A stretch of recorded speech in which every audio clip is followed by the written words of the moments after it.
ఇక్కడ ఈ ఒక మాంజి గ్రామంలో సురేష్ పటేల్ అనే ఫార్మర్స్ని మనము కలవడం జరుగుతున్నది. ఈయన గత వారం రోజుల కిందట మన యొక్క ఓజో కంపెనీ వారి యొక్క సుప్రీం అనేది మందు ఆయన పిచికారీ చేసిండు. కాబట్టి మరి ఈ పిచికారీ చేసిన తర్వాత ఈ పత్తి పంటలో మరి ఏమేమి రోగాలు ఉంటే, మరి కొట్టక ముందు ఏ విధంగా కూడా, కొట్టిన తర్వాత ఏ విధంగా ఉంటే, మరి అవి రైతు మాటలలో మనం తెలుసుకుందాం. పటేల్ రామ్ రామ్ రామ్ రామ్ పటేల్, మన పేరు సురేష్ పటేల్. సురేష్ పటేలా?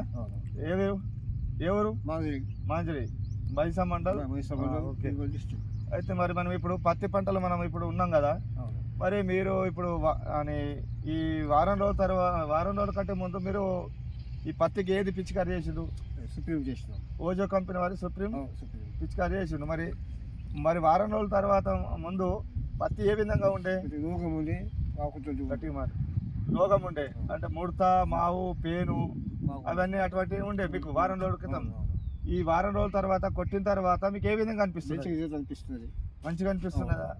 అంటే ముడత లేదు, ఇప్పుడు మావు లేదు, పేరు బంక లేదు, మీకు ఎర్రనల్లి ఎటువంటిది ఏం ప్రాబ్లం లేదు.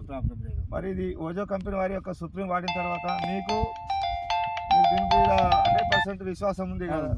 అంటే మీరు ప్రతి సంవత్సరమే వాడతారా? ఈ సంవత్సరమే వాడినరా? ప్రతి సంవత్సరం వాడతారా? ఓకే. మరి మంచిగా అయితే అనిపిస్తుంది కదా సుప్రీం వాడిన తర్వాత? ఓకే సార్, ధన్యవాదాలు సార్.